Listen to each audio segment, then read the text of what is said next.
Lights, camera, action.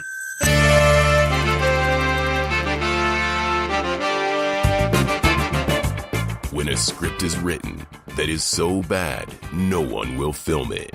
These brave podcasters will bring it to life just so they can mock it. This is Table Reads. So the movie's kaput, which means your script ain't worth the buffalo shit on a nickel. Table Reads with Sean McBee and Joshua Baker. Yeah, and also Jeff. And Jeff. His name's Jeff. I did it. All right, that's it. See you, everybody. We did it! Yeah, see you next time.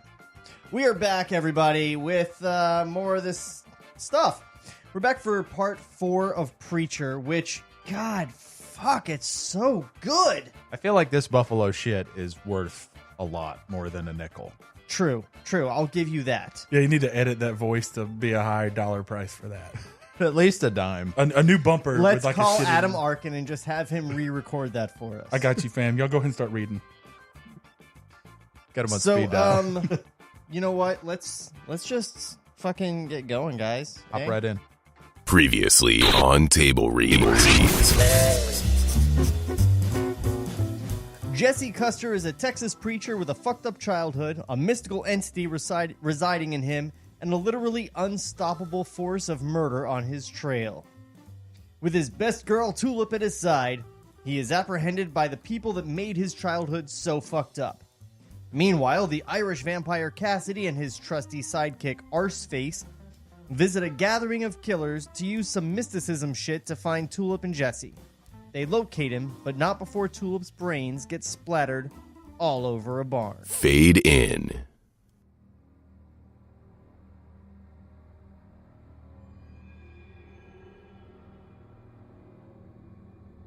Exterior dock/swamp, dawn. Water bugs skate along the water. That's the whole scene. Exterior underwater, dawn. The coffin holding Jesse Custer rests 10 feet below the surface, cinder blocks chained to the handles. 2 air hoses snake up to the surface. Interior, a dark place, dawn. Jesse's eyes are closed. All around him, we hear the muffled thunks and scrapes of things floating past his watery coffin. Flash cuts. Tulip struggling against Jody. The gunshot ripping through Tulip's head. Tulip's lifeless face at Jesse's feet. Guys, this is written as if it knows we're doing it episodically. Like it's recapping shit that happened for people that haven't listened since last week. Right, it kind of stole your gig, though. Like, you could have just started Yeah, it's reading and it's like, last week Previously, flash cuts. exterior underwater. Jesse scrunches his eyes, trying to shut the images out. As he opens his eyes, he finds himself sitting on a couch, the same spot his father did last time we were here. He has the lighter in his hand, which he unconsciously flicks open and shut.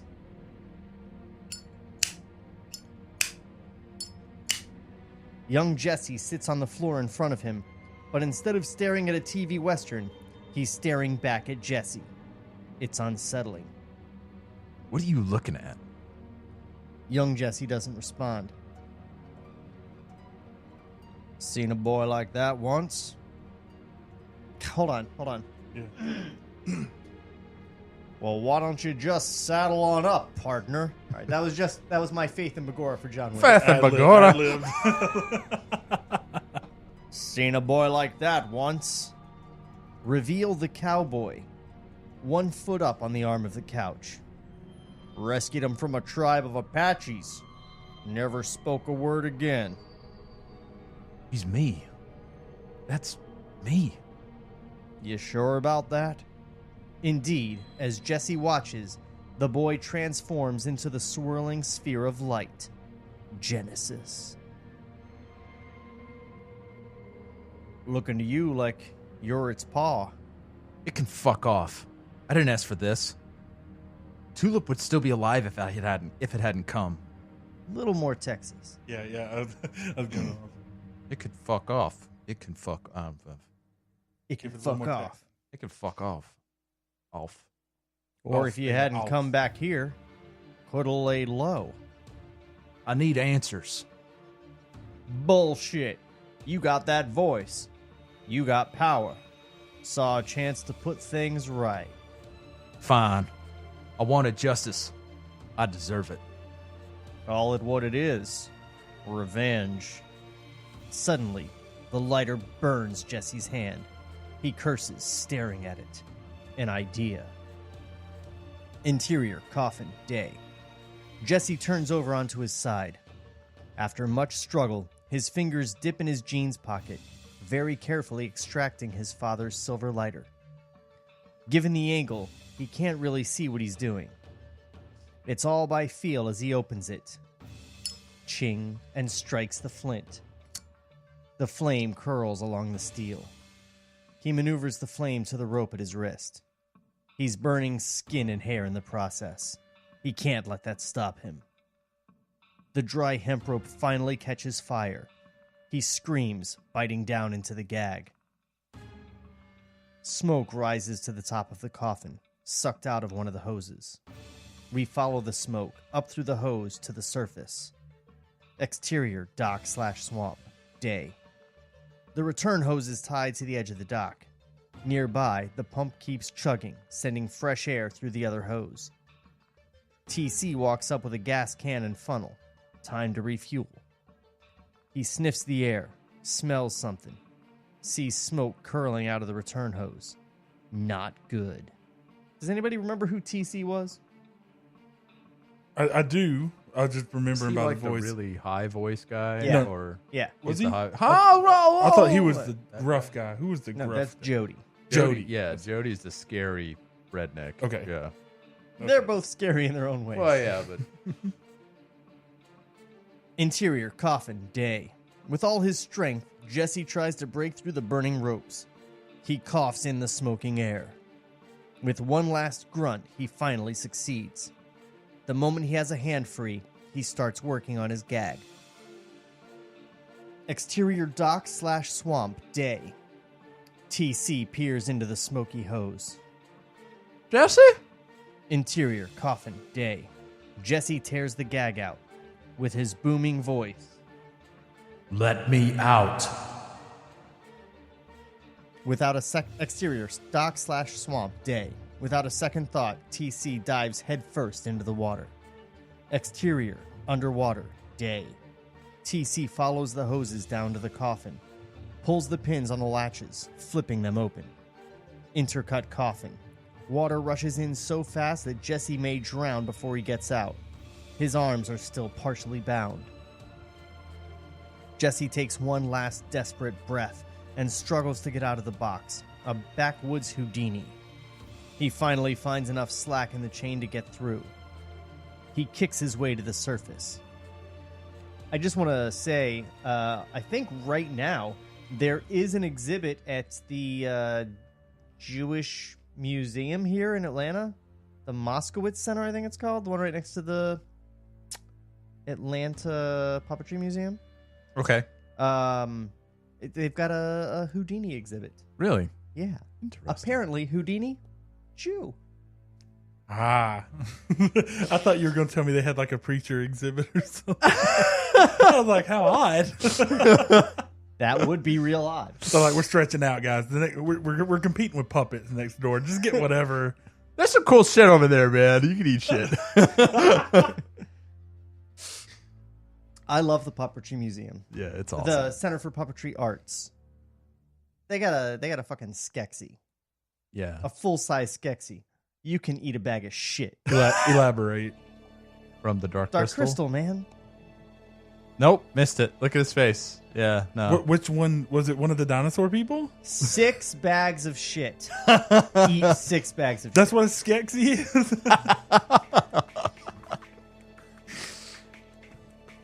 He kicks his way to the surface. Exterior dock/swamp, day. Gasping for breath. TC surfaces a beat later, also half drowned. Cut the ropes. TC clings to the dock, using his Bowie knife to cut through the remainder of Jesse's bonds. Jesse pulls himself up onto the dock. His wrists are burned and raw, but he's otherwise intact. He stares at the farmhouse in the distance. One note of direction. When Jesse's using the voice, I feel like should always be kind of pissed. Okay. Because he doesn't like using the voice. Like, in the comics, there are scenes where he'll kick the shit out of 8 guys, and then someone will be like, why didn't you use the voice? And he'll be like, shit, I plumb forgot. I done forgot. Okay, so the voice is like a power. I thought, like, I was reading Boomin' voice like he was just, like, pissed. He was no, that's God damn it. No, that's Genesis. Oh, that's, shit. I'm with it now. Gotcha. All right. But first, he has to decide what to do with TC. With a devilish grin, Now, count every tree in Texas. with the look of a wounded deer, TC turns his eyes to the nearest tree. 1, 2, 3. Exterior, farmhouse, day. Soaked and exhausted, Jesse reaches the farmhouse. A screen door creaks open. Jody, with his voice booming. Die! Jody steps off the porch, approaching. Stop! Freeze! Only when Jody gets quite close does Jesse see why the voice isn't working. Blood trickles out of both of Jody's ears. Flash cut. Interior farmhouse kitchen. Day. Minutes ago. Looking out the window, Jody sees Jesse climbing up onto the dock. Sees TC counting trees. Jody pulls open a drawer, grabbing a corkscrew. He stands in front of a dirty hallway mirror. With the determination of the truly deranged, he twists the corkscrew into each ear. Back to exterior, farmhouse, day. Jesse puts up his fists. He'll fight to the death. Jody lands 3 good blows unanswered. Beat your daddy, too. Jesse charges with some success. But then Jody gets the advantage once again, throwing Jesse back against the truck. When Jesse's eyes open, they're glowing red. He catches Jody's next punch in one hand, then lands a blow of his own. It's a just barely supernatural strength that lets him throw Jody towards the barn. From a new angle, we catch a glimpse of Jesse's shadow on the ground. In silhouette, he has wings. And horns. Interior, barn, day. Jesse throws Jody through a wall, bringing down a section of the barn. As he steps in to follow, Jesse seems to float for a moment, held aloft by non-existent wings. Exterior, farmhouse, day. Marie wheels herself out to the porch, rifle in hand. A sudden wind. As the dust rises in the farmyard, she adjusts the oxygen tube beneath her nose. The dust settles, revealing the Saint of Killers. She's never seen him before, but is smart enough to know he's trouble. She raises the rifle and fires. The bullet bounces off the Saint, who is neither amused nor annoyed. He ignores her. Interior, exterior, barn, day. Jesse and Jody continue to trade blows. Jesse is not just stronger than usual, but tougher. He's able to shrug off hits that should knock him down. With a satisfied grin, Jesse lands one final punch. It lifts Jody off his feet, crashing back into the wall. And he stays there. He tries to move, but can't. His feet aren't touching the ground. He's become impaled on a piece of the barn itself, the splintered timber poking all the way through his chest. Blood spurts with each heartbeat, until the heartbeats stop. Jesse falls to his knees, spent, but smiling. The Saint of Killer walks up, guns holstered. He doesn't seem interested in killing Jesse, at least not yet. Who was he to you? Jesse's never seen the Saint of Killers before. Is he just an illusion, like the cowboy? In the rush of adrenaline, Jesse doesn't much care. Fucker ruined my life. Killed my dad. Killed my girl. You do it alone? No. The Saint of Killers moves, revealing Marie on the farmhouse porch. She's trying to reload the rifle, but the box of bullets has slipped to the ground. She can't quite reach it from the wheelchair. Everything he did it for her. Don't listen to him, Jesse. Mr. DeBlanc warned that someone might come. And what? Save me? Corrupt you. Turn you to darkness. You're weak, Jesse. Always have been. His voice booming. Shut up! Just like that, Marie can't say a word. And in the silence, it starts to click for Jesse. DeBlanc. That man. He was real. Flash cut 2. Exterior roadside revival. Dusk. Flashback. Young Jesse looks up at DeBlanc. The word is a heavy burden. It can crush you. It can consume you if you're not strong enough. Strong enough for what? A glorious day is coming, Mr. Custard, for you have been chosen by heaven. You will be our champion. Until then, your grandmother will make you ready. Young Jesse looks over at Marie, who is watching the two of them carefully. Back 2. Exterior, farm, day. Angle on Jesse. My whole life. Everything you done to me. It was a plan, wasn't it? Toughen me up so I could survive this thing you put in me. You ruined me. You killed everything I loved. There ain't a hell deep enough for you. The Saint of Killer takes one of his revolvers out of its holster, places it in Jesse's hand. Finish it. Close on Jesse, feeling the weight of the gun. It's solid. It's real. Close on the cylinder. The chambers are empty. Not loaded. Is if you want it to be. Marie stares down Jesse, silently daring him. Jesse fires. The bullet glows red as it spins out of the barrel. It catches Marie's oxygen tank, which explodes in a fireball. The blast launches Marie skyward, shrieking as the flames engulf her. She finally crashes back down to the ground, a crumpled, burning body. The farmhouse catches fire, flames spreading from the porch roof to the main building. Jesse is happy to watch it burn. How'd that feel? Good. Things this woman done. Who let her? What do you mean? Someone told her to.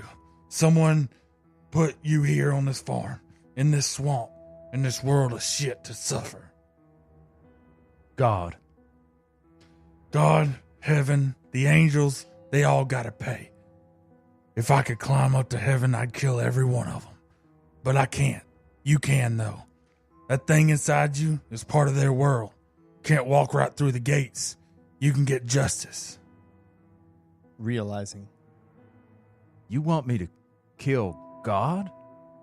You're either with me or you're against me, preacher. You got a choice. Move to reveal the cowboy behind him. The white-hatted gunslinger says nothing, but Jesse feels him there, looks back. He's right. You got a choice. Hell of a thing. A long beat. Jesse looks back to the Saint. He's made up his mind. I'm done doing people's shit work. Get the fuck out of here! The Saint is knocked back, a dust cloud swirling around him. He can't really fight it, so instead, he just locks eyes with Jesse as the cloud dissipates. Both the Saint and the cowboy are gone.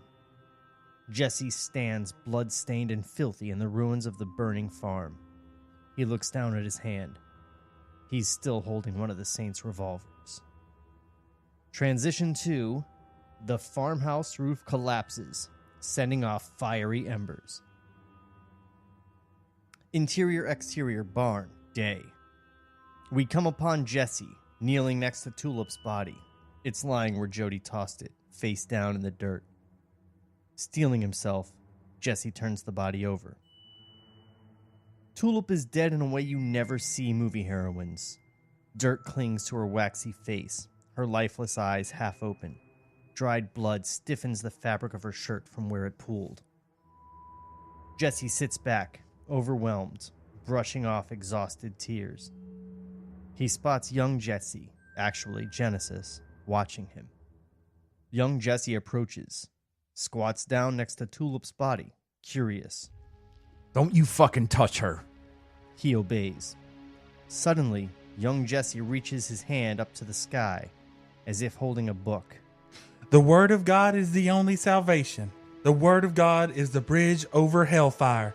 The word of God is the trumpet at Jericho, and all will fall before it. Jesse recognizes his old sermon. Young Jesse leans to his ear, close as he whispers, The word is life. As we go wider, the boy is gone, but Jesse understands what he was implying. He gets on his knee, and though he doesn't dare hope it could work, he speaks directly to Tulip's dead body. Come back. Come back. Live. Live! There's no change in Tulip, but Jesse feels a light glowing through his shirt. It suddenly flares brighter, in agonizing heat. Wing-like fields of energy erupt from his shoulder blades. His fingertips smoke. His eyes glow. He's half transformed into another being, neither angel nor devil, but with aspects of both. Glorious and monstrous simultaneously. He leans over Tulip. His lips part to speak, but what comes out is not a word, but rather a note. Impossibly deep, the note feels like it's summoned from within mountains and under oceans. The ground rumbles. The timbers of the barn creak. Nearby trees shimmer, each leaf standing at attention, quivering. Tulip's body suddenly jolts, as if hit by shock paddles. Her hands curl. The skin of her face suddenly flushes, moistens. Her eyelids snap shut. Her wet teeth brush her lips. She sits bolt upright, kissing Jesse. Her hands touch his shoulder, slide into his shirt. As they kiss, she draws the energy off him. The glow arcs across her skin. We can hear her heartbeat. The rush of blood. Their lips part. Her eyes open with tears. Jesse wobbles back, spent, dazed, fully human again. Tell me this is real. I think it's real. He holds her face in his dirty hands, looking into her eyes. I feel like me. I don't feel like a dead person. That's good. Really good. They kiss again, framed in the ruins of the barn, the farmhouse still burning behind them. Transition to exterior farm / Tulip's pickup, day. They climb in. Jesse teeters a bit, woozy. Battery's low. I'll be all right. What? You just went a little Mr. Ed on that? I'll be all right. I'll be all right. Battery's low, Tulip. Battery's low, Tulip. I gave it, and I'll take it if you don't shut up.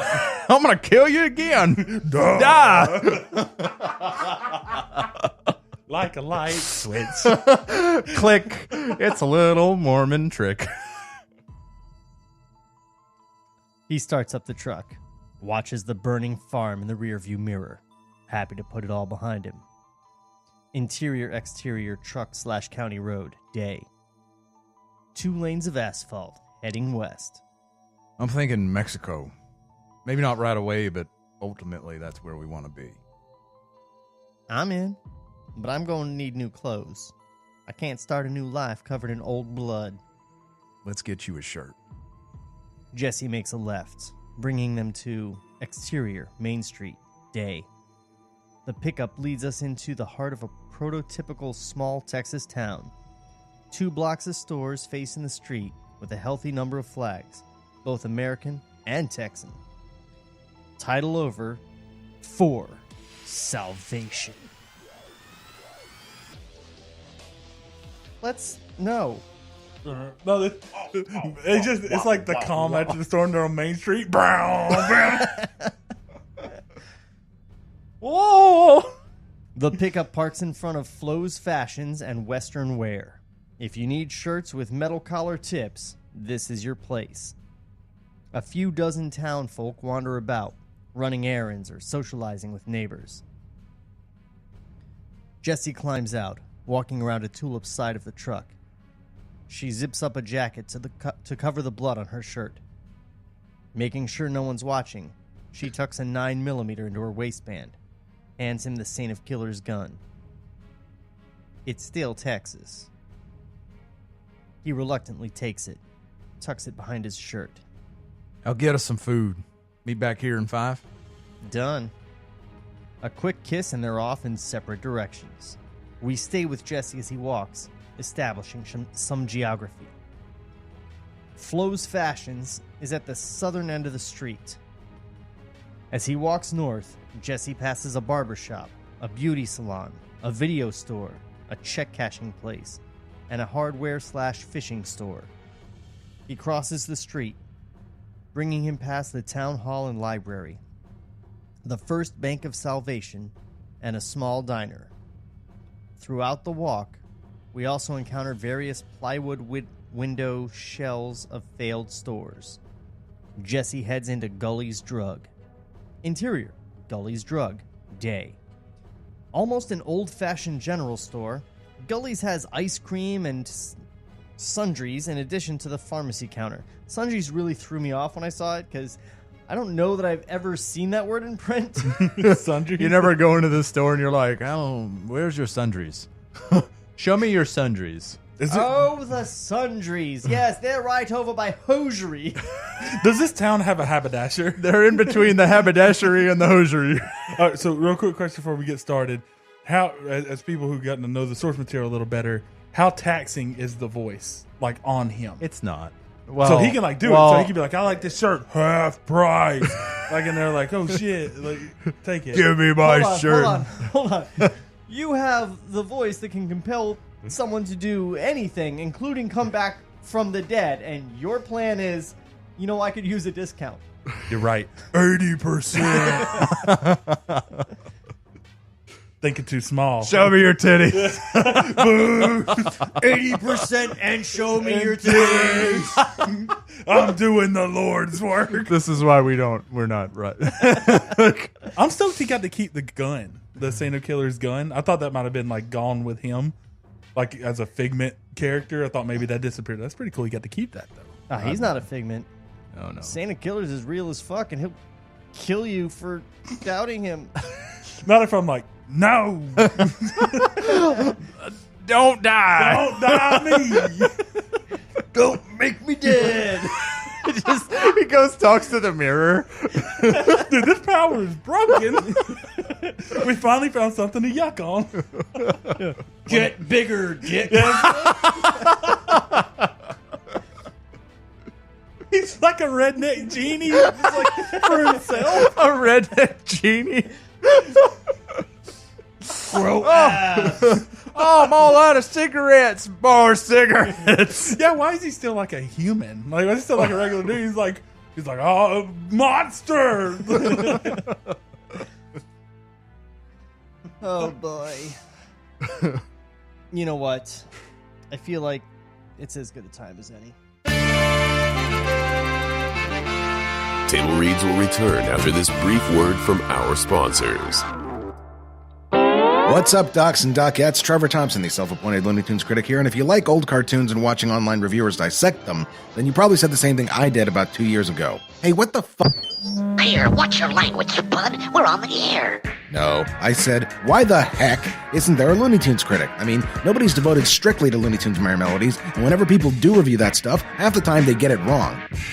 And they're all millennials, too, so everything before 1985 is racist. Ugh. Well, I'm the guy you want anyway. Every Saturday morning, I do a brand new commentary of a Warner Brothers short. All throughout the month, I do video essays examining the history of these cartoons. And every few months, I do a full-length review and or interviews with people who worked on Looney Tunes projects. Catch my videos on youtube.com/FerrisWheelhouse2 or just use the hashtag Looney Tunes Critic. And now, here's Eric Bauza, the new voice of Bugs Bunny, to bring this commercial home. You've been listening to Trevor Thompson, the self-appointed Looney Tunes critic. Ain't he a stinker?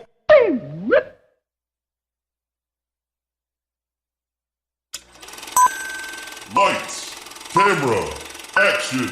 So the movie's kaput, which means your script ain't worth the buffalo shit on a nickel. Now, back to Table Reads. You guys, you still liking the script? Absolutely. Well, I'm kind of wondering where it's going now. I've been watching the show more. Yeah? So, yeah. I'm How far in are you? Third season or second season? Maybe second season. New Orleans. We just met the Japanese soul stealing people. Nice. You know, I designed the user manual for the soul sucking. Awesome. Fucking rad. Dude, it's awesome, Jeff. If you get the pages and opportunity. pages and pages of graphics. Like 35 pages. Wow. Holy shit. Did each one get its own shot? Were they like, their a whole episode where they're trying to figure it out? Or just opening it? No, but like I did detailed diagrams of the machine with like instructions on how it works all written out. Cool. Sick. Yeah, it was one of my favorite things that I did for that show. It's really Real happy cool. with It's it. really good. All right, guys. You know what? Normally we chat for a while here, but I just fucking want to get back to the script. Oh, no, we're in the end game now. It's so good. Fade in.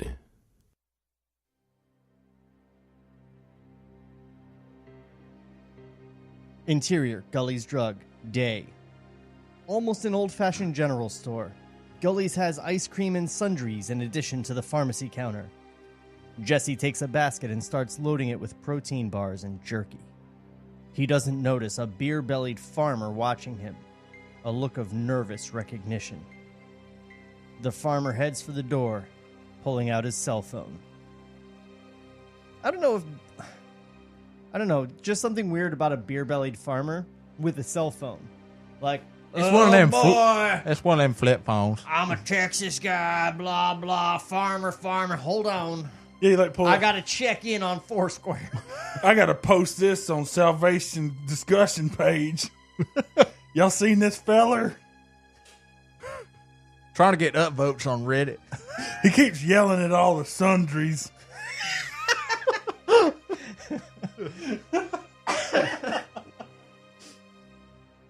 They're going to love this on our Texas. Possum jerky. He went after the big Reddit. Everything's bigger in our Texas. The biggest Reddit. Interior, Flo's Fashion, day. Tulip takes the first 3 shirts that might fit, but a sundress.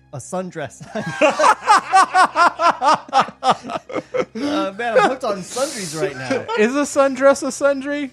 No, that's a thing you can You eat, gotta right? eat Isn't a sundry just a variety of stuff? Okay, Google. Yeah, what's a Define sundry. Sundry sundress. But a sundress also catches her eye, so she adds it to the stack. Catching the clerk's attention.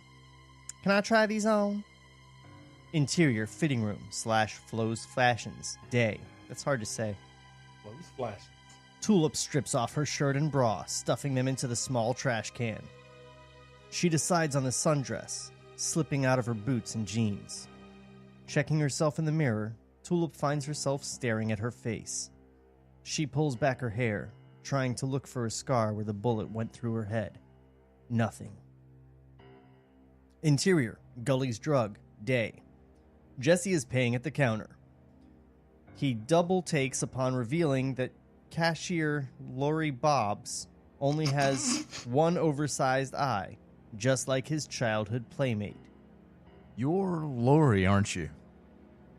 Your brother was Billy Bob. You knew him? Years ago. Would have to be. Jesse pays her. As she makes change, he always liked you. I know you couldn't have done what they say. Jesse nods, takes his bag. As he steps away, we reveal the next customer in line. It's Arse Face. He needs directions. I'm looking for a phone. Some phone approval. Jesse doesn't hear him, already headed outside. I'm looking for a what?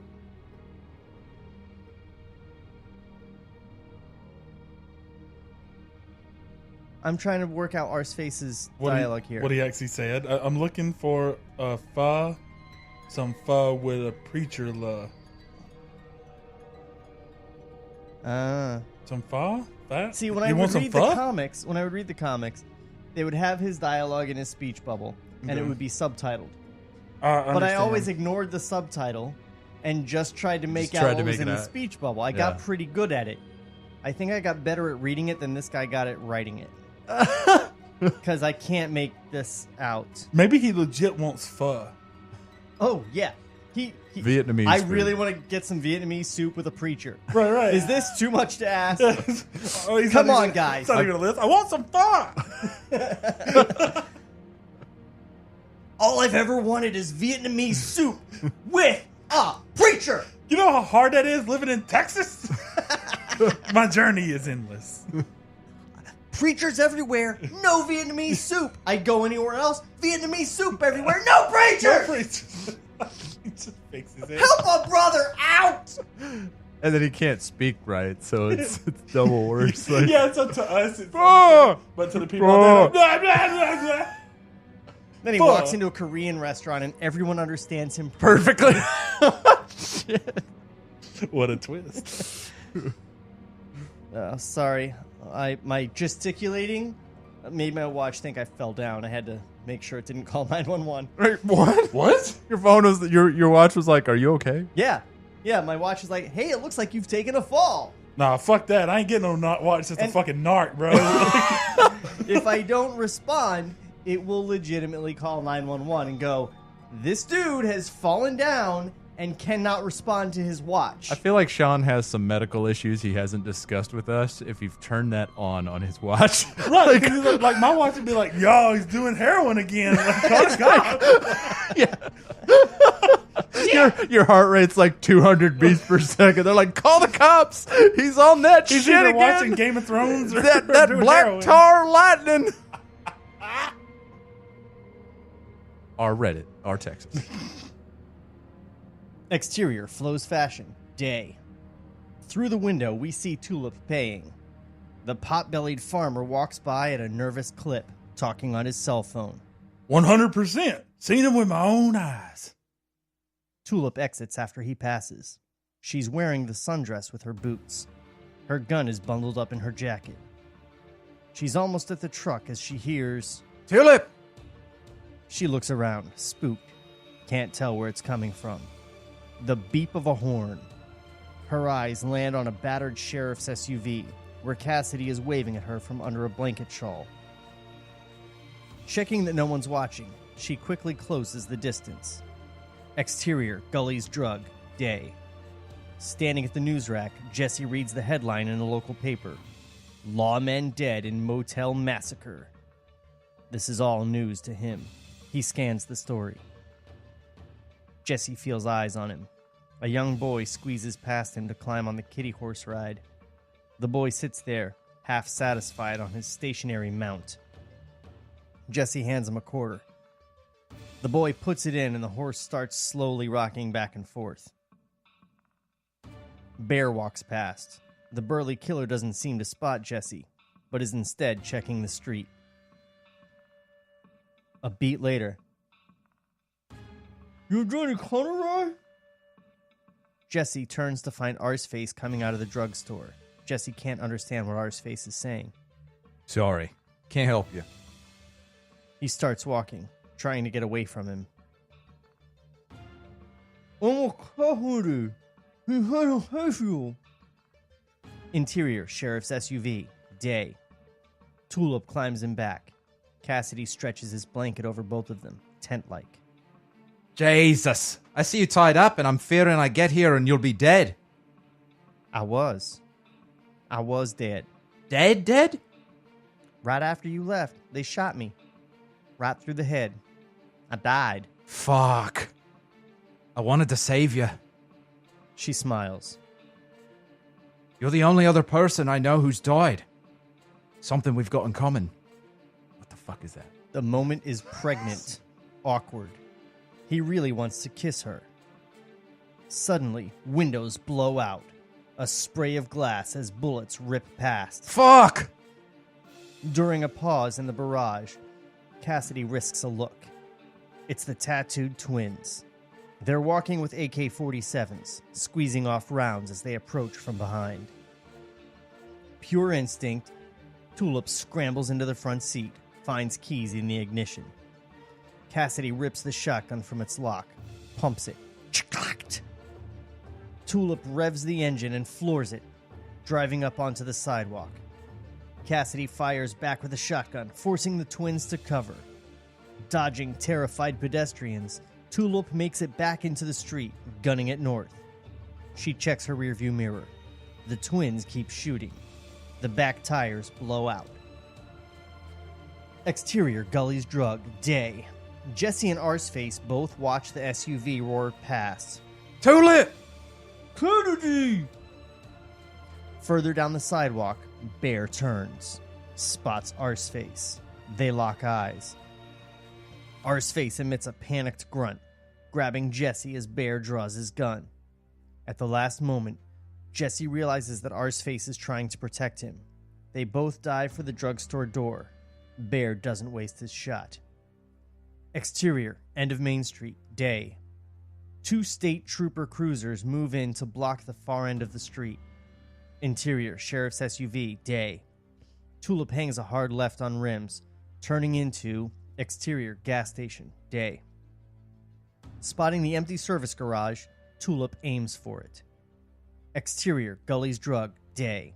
As Bear heads inside, the little boy continues to ride the mechanical horse. I hope that little boy turns out to be another assassin. It's just Genesis. Just an 8-year-old assassin. Or Genesis, yeah. Jesse's going to try to use the word. He's like, I'm riding a horse. He's busy. Oh, wait, this isn't Arseface? He's like riding it. Kennedy! Kennedy! Another quarter. Interior, Gully's Drug, day. At first, the store seems empty. In fact, everyone has already hit the ground. In addition to Jesse, Arseface, and Lori, there are several terrified townsfolk, all trying to hide. An old woman cowers by the ice machine, whispering a prayer. Louder! The old woman stops, terrified. I said pray louder. How's the good Lord supposed to hear you? Trembling, she tries to find her voice. Our Father, who art in heaven. Wrong. He ain't up there anymore, but shh, it's a secret. Crouched near the greeting cards, Jesse is listening, trying to figure out his next move. He readies the Saint of Killer's gun. Behind the counter, Lori quietly slides a hunting rifle from its hiding place. Arseface commando crawls toward her, gestures for her to give it to him. Back to Bear. Me? I don't got a gun, but I have a saint. And he is... Wait, no, I got that wrong. sorry. Me? I don't have a God, but I have a saint, and he's looking for a preacher. You seen a preacher, Grandma? She shakes her head. Bear shakes his head. Then he nods his head, confusing her. I'm just fucking with you. He suddenly shoots her in the leg. She screams. Twice! Jesse gives the voice a try. Drop your gun. But it's just his normal Why did you put it all in caps? So you would make the all right, noise. redo it again. Do it again. Without Gives the voice a try. Drop your gun. But it's just his normal voice. Fuck you! He blasts at the greeting card display. Jesse rolls to new cover. Arseface stands up from behind the counter, aims and fires. He hits Bear square in the chest, knocking him back into a rack of postcards. But he stands right back up, blasting. We quickly see why. He has body armor in addition to his bulk. Arseface and Lori duck behind the ice cream cooler.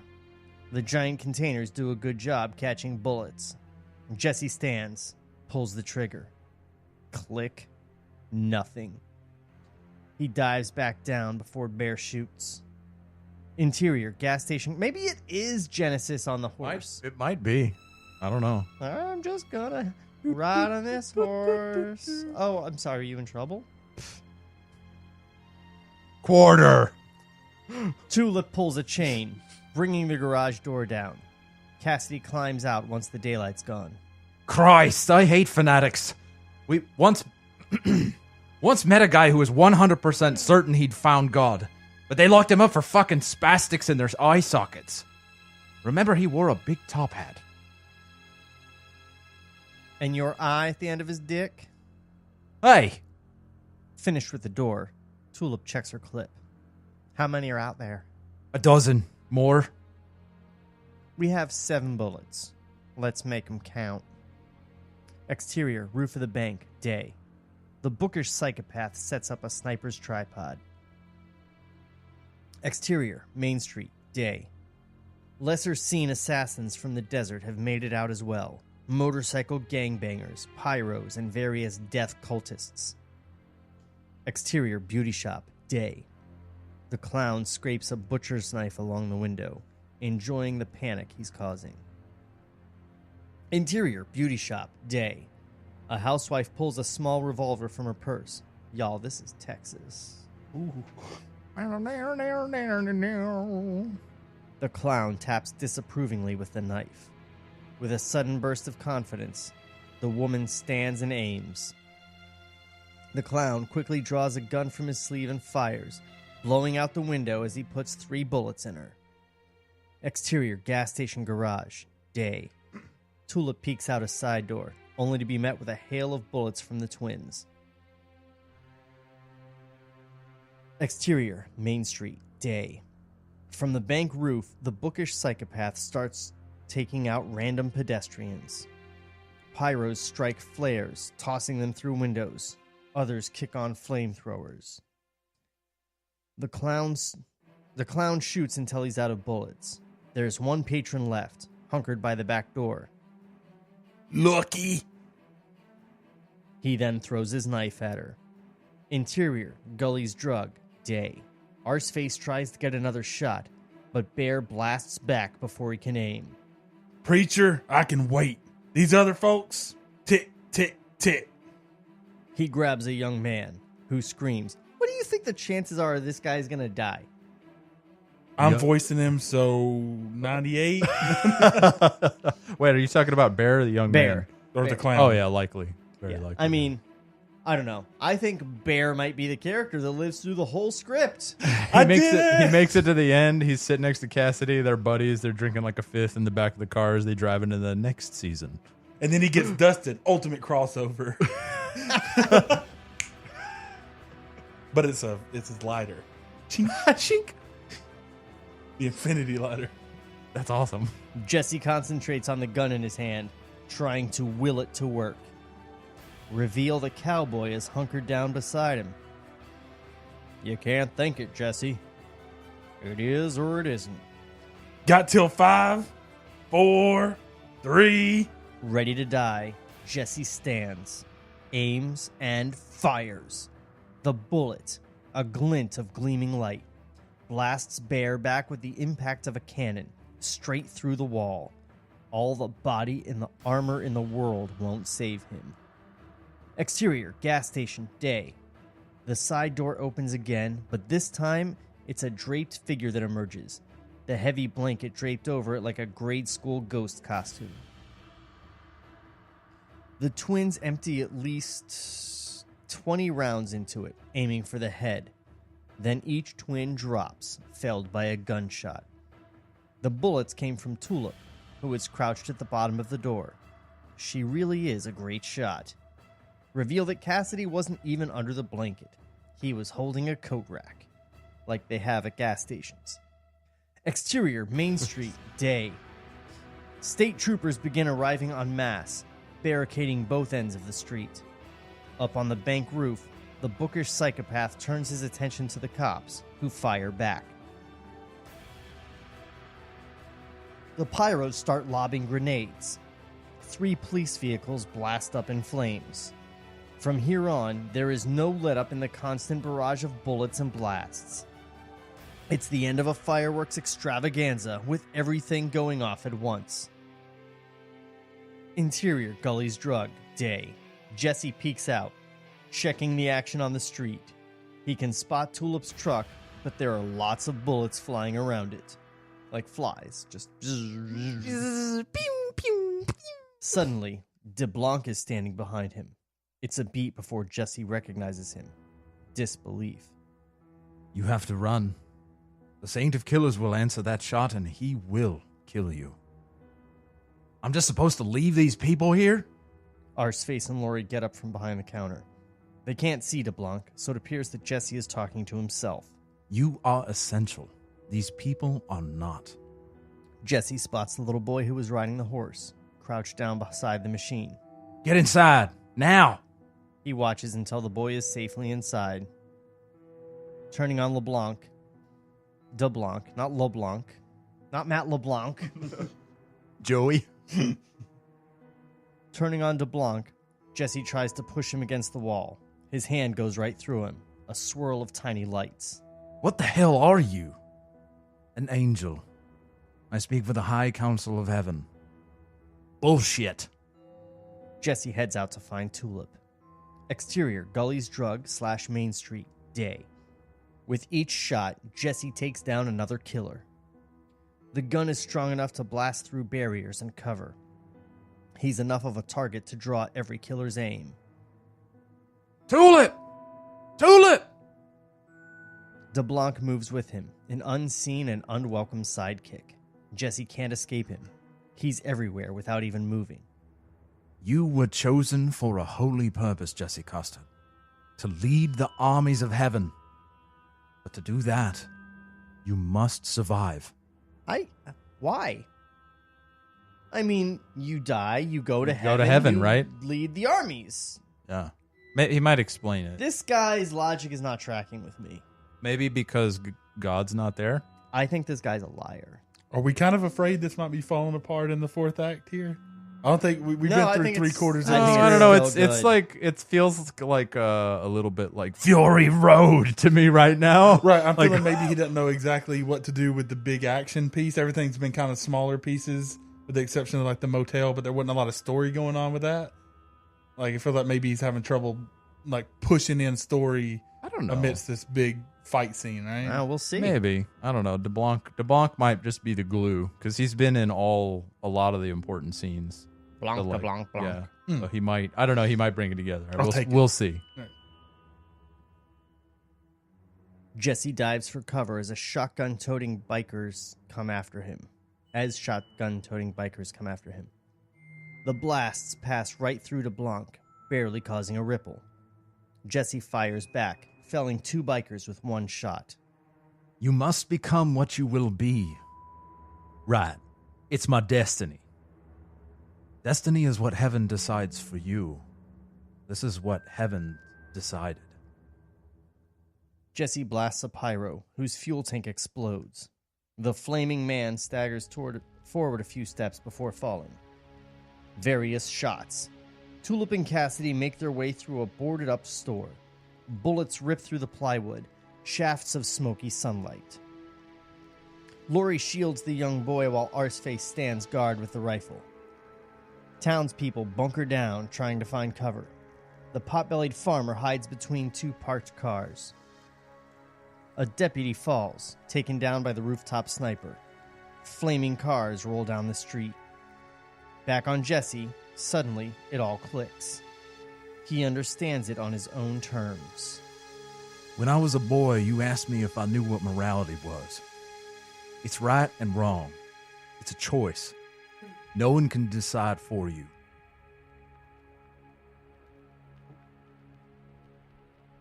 Sorry, go ahead. So I chose no. I ain't your savior. I ain't your sheriff. You would see heaven destroyed? No. But I'm putting Texas first. God has a problem with that, he can find me. Woohoo! Roll Tide. slash Texas. He walks away. As we go wider, DeBlanc is gone. Tulip! Tulip, where are you? Jesse! He finally spots Tulip, working her way south. Cassidy is with her, covered with a blanket. The bookish psychopath sniper rifle has them pinned down behind a parked van. Jesse steps out into the street. He can't really get a shot at the bookish psychopath, so he aims a little lower. The shot blasts off the top edge of the building, sending the sniper falling 2 stories to the sidewalk below. At the north end of the street, state troopers and SWAT teams prepare to move in. Few notice the sudden wind and swirl of dust behind them. Few notice the first snowflakes falling, or the frost etching on the windows. Few see the arrival of the Saint of Killers. He has a single gun, but it will be enough. Tulip and Cassidy make their way to the pickup. Out of nowhere, the clown suddenly rushes at them with the butcher knife. Cassidy throws himself in front of Tulip, taking the knife in the gut.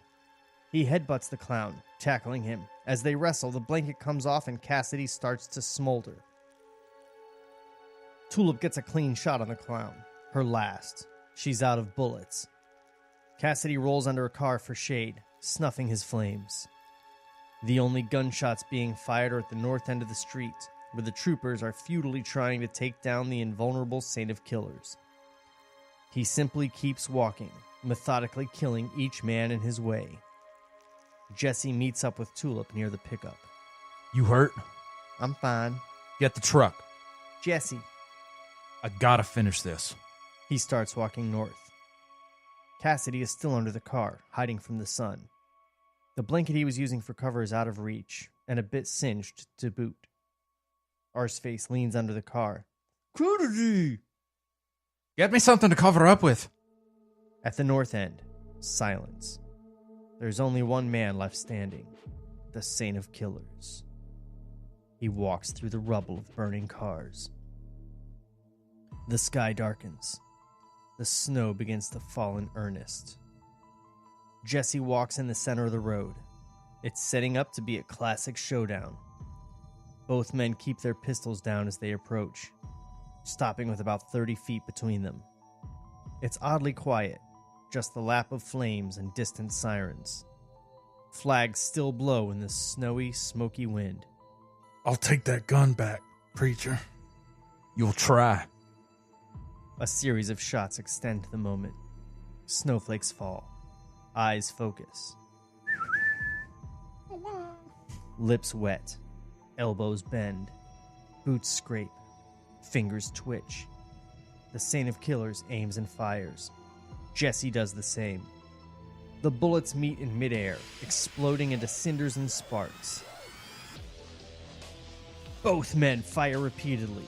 Each time the bullets collide, it's like shooting at a mirror. The Saint gives a faint grimace of frustration. Jesse almost smiles. Suddenly, another shot rings out. This scene was clearly directed by the Wachowskis.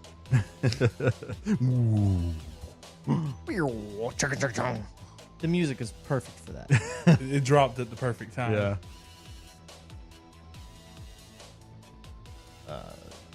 Suddenly, another shot rings out. A bullet grazes Jesse's shoulder.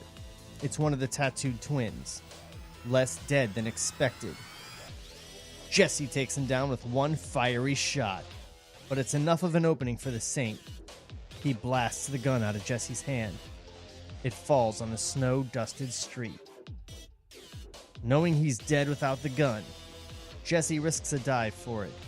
The Saint blasts it further away. Tulip instinctively heads for Jesse. He waves her off. The Saint approaches, standing over Jesse. You think you're the only one that's ever suffered? That you're different, unique. You ain't shit. Jesse looks up at him, eyes glowing red. You're just a man. The Saint of Killers puts the gun to Jesse's head, pulls the trigger. Click. There's no bullet. Jesse's words have stripped the Saint of his supernatural aspect. He is now simply a weathered gunfighter we met at the start of the story. In every way, mortal. The snow stops falling. Jesse stands, clocks him. The Saint drops his gun and punches back. He's still a tough son of a bitch, able to trade blows. What started as a gunfight ends as a fist fight in the snow. Bloody noses and bloody knuckles. Tulip watches. So does Cassidy from his perch under the truck.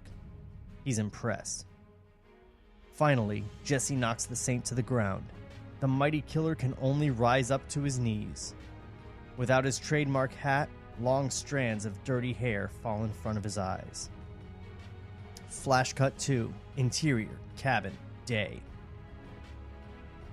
The Saint stands at the door to his homestead, watching crows pick at the bones of his wife and daughter. Back 2, exterior, salvation, day. Experiencing the moment, the Saint lets out a gasp, a pained cry that rattles in his chest. It's his last breath. His eyes go pale, his fingers clench. He collapses to the side. As he hits the road, his body crumbles inside his clothes, leaving nothing but dust. The ultimate crossover! Preacher endgame. Wider, we survey the wreckage. The burning buildings, the demolished cars, the fallen killers. Jesse takes both guns. All eyes are on him as he walks back down the street. There are more survivors than you'd think. Townspeople smart enough to keep low. The young boy watches Jesse with an awe unusually reserved for football champions. Jesse kisses Tulip. They don't rush it. Swaddled with a Texas flag for cover, Cassidy can only watch. Arseface misreads his reaction. We did it! We saved the princess! Ah, good job, Arseface. Good job, motherfucker! That was good. Cassidy laughs, calls out to Lori. Keep your eye on this one. He'll break your heart with that smile. Arseface blushes and kind of smiles. Tulip tries to check Jesse's shoulder, but he waves her off. It's fine. Let's ride. Cut 2. Interior, truck, day. Jesse starts the engine. Tulip scoots over to make room for Cassidy as he climbs in the passenger side. She's literally stuck between them. Jesse, Cassidy. Cassidy, Jesse. We kind of met. You were naked. That's right. Thanks for taking care of my girl. Fucking obliged. A beat. Yeah. He puts it in reverse. They head south, weaving past the wreckage of police vehicles. Jesse takes one last look at the destroyed town of Salvation. As the pickup drives off, the sun breaks through the clouds, a shaft of light like a Dutch master painting. Transition to exterior, Mexican beach town, night. Now, normally, this is where I would stop for this episode. Sure. We're at an hour, but, guys, we have, like, fucking... What, 4 pages left? We got this. 5 pages left? Yeah. We may as well just push through. As long as you put on some Mexican beach music, man, I got you. Yeah, pull out the... Yeah, I bet you got that queued up, don't you? You got something, right? Of course I do. Give me something tropical. We just fought the devil. Ooh. I can... you got a coconut? You want a pina colada?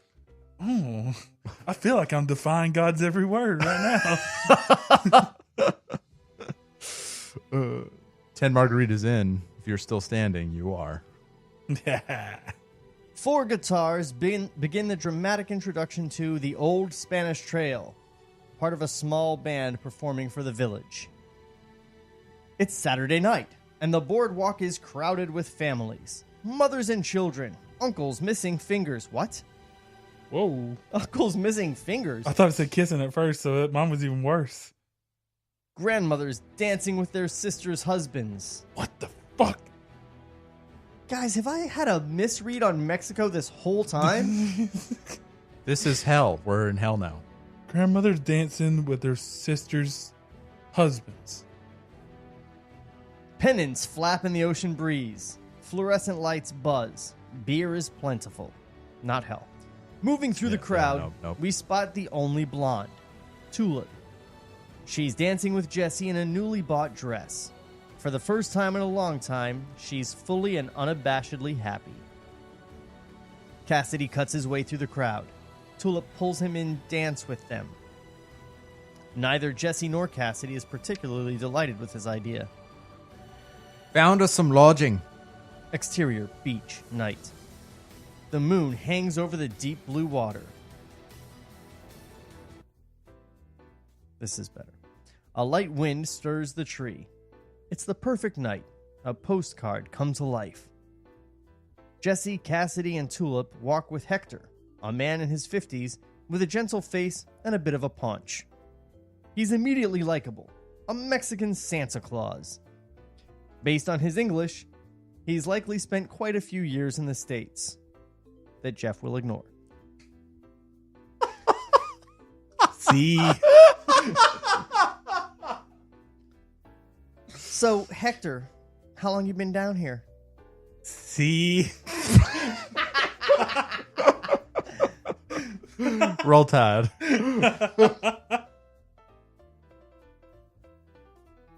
Is this Mario? Go ahead. Oh, is it me? Yeah. You're Hector. Oh, man.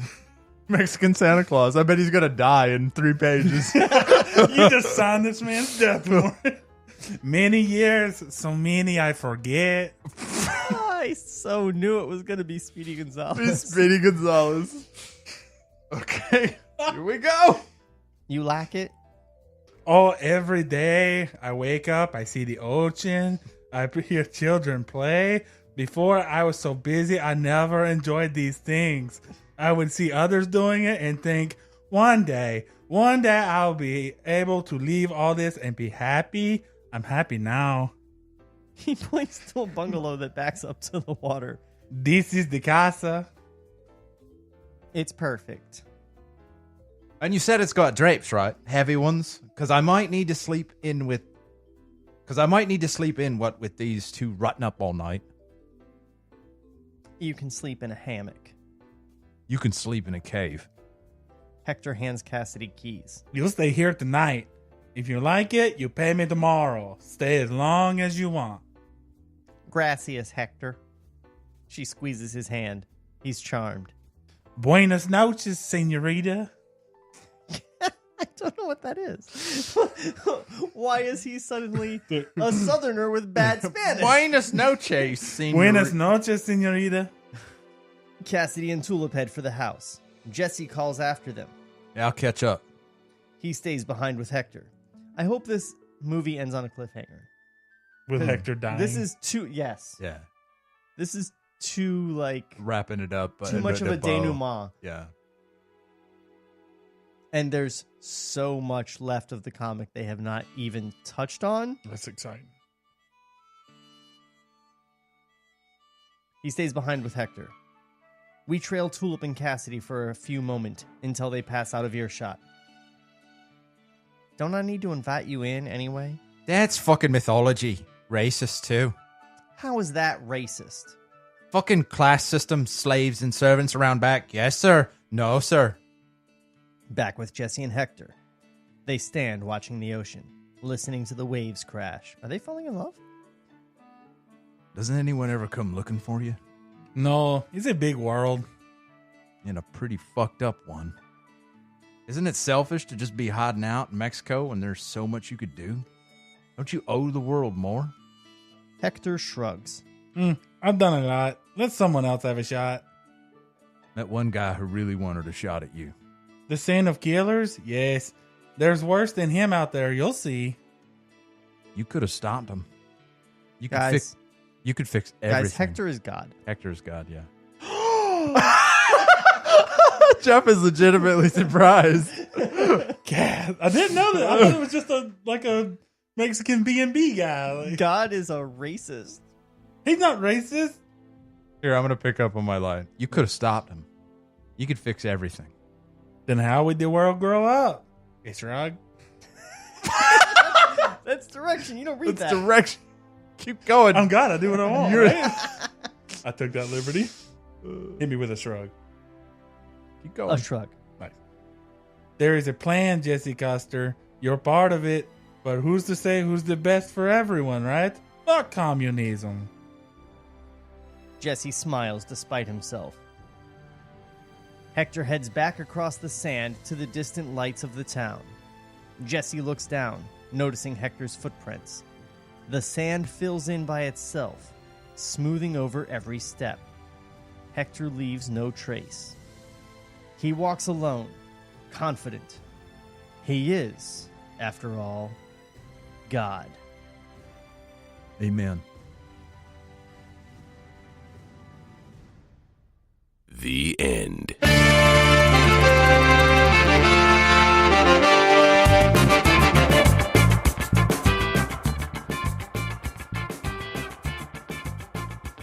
So, guys, Pretty awesome. I did not think that this was going to be a 4-episode script, but I guess I should have seen that coming when we burned through it without making fun of anything because it was awesome start to finish. This Yeah. is an audiobook version of your podcast. This has been a Basically how it full works. cast rendition Right. of Preacher. I don't know if full cast is going to be accurate here. I feel like we had a pretty good Vietnamese lady. My God was perfect. Oh my god. I'm so glad we gave you Hector. Dude, the one character that didn't die is the one who can't. You should maybe read the comics. Oh shit! You done fucked up. When I come back for the second script of the podcast, I'm like, no! I died again. I died again! I really wanted to see like Hair Star show up right at the very end, or I mean, I guess that would be the only viable cliffhanger. It was good, not perfect. No. Sure. Yeah.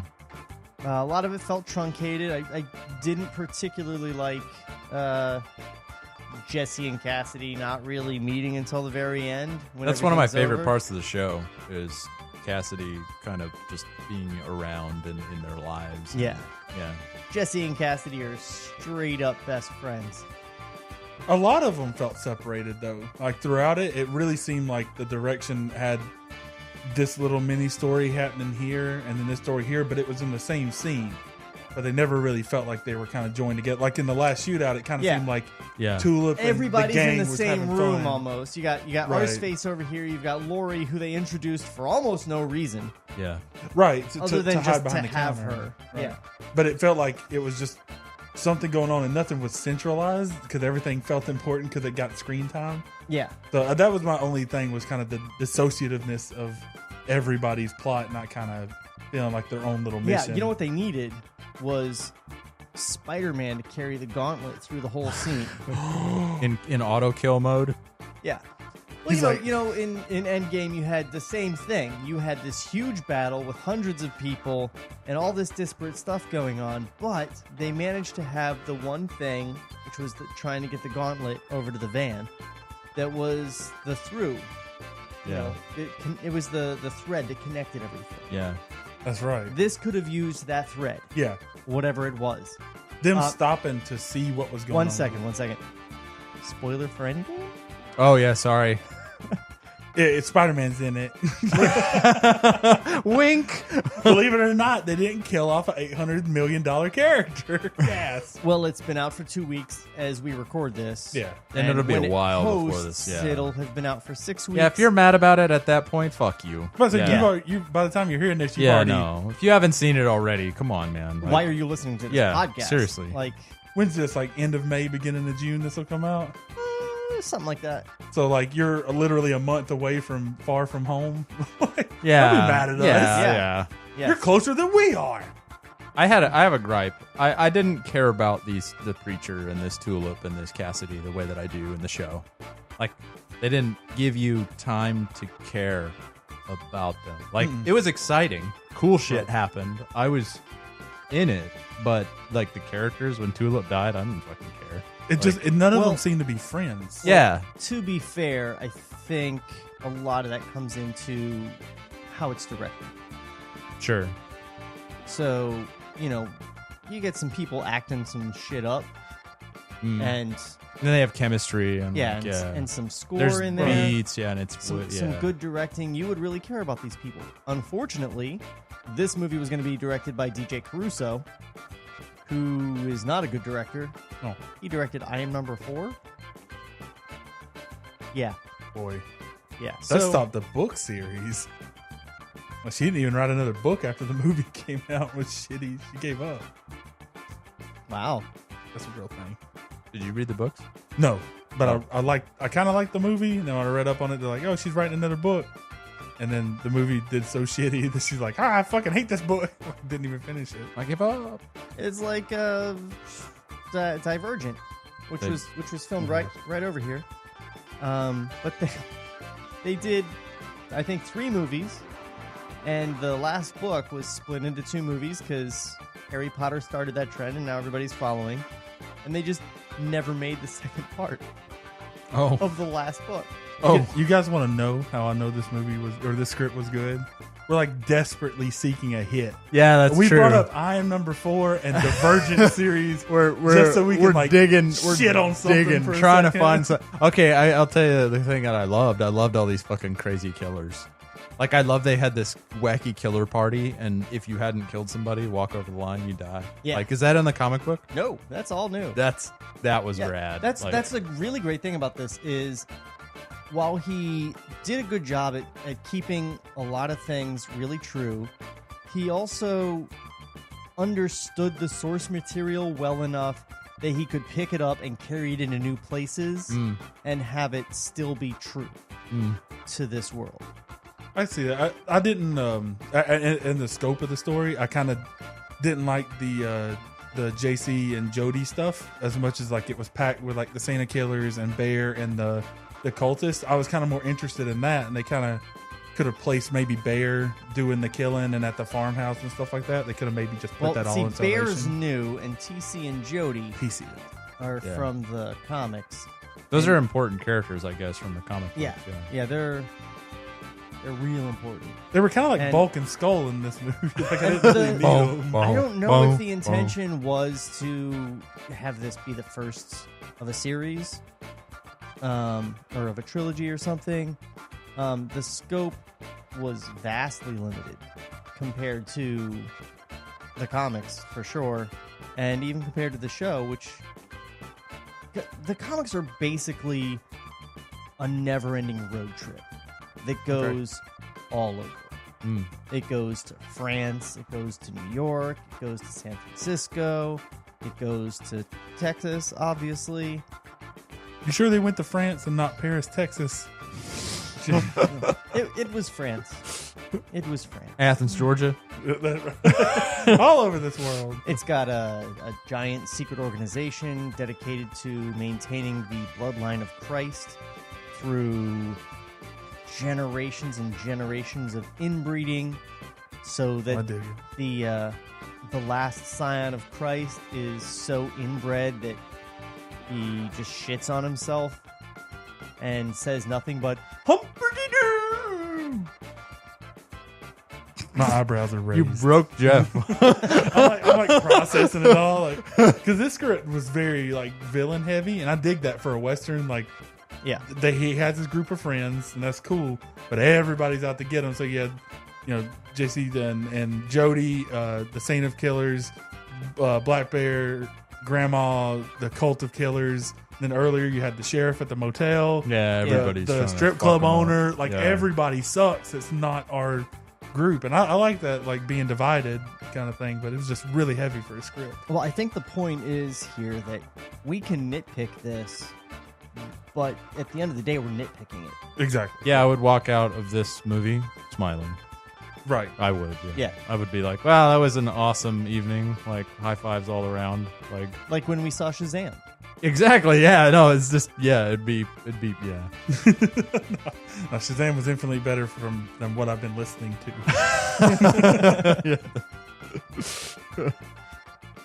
So, have you been listening to the news a lot, or?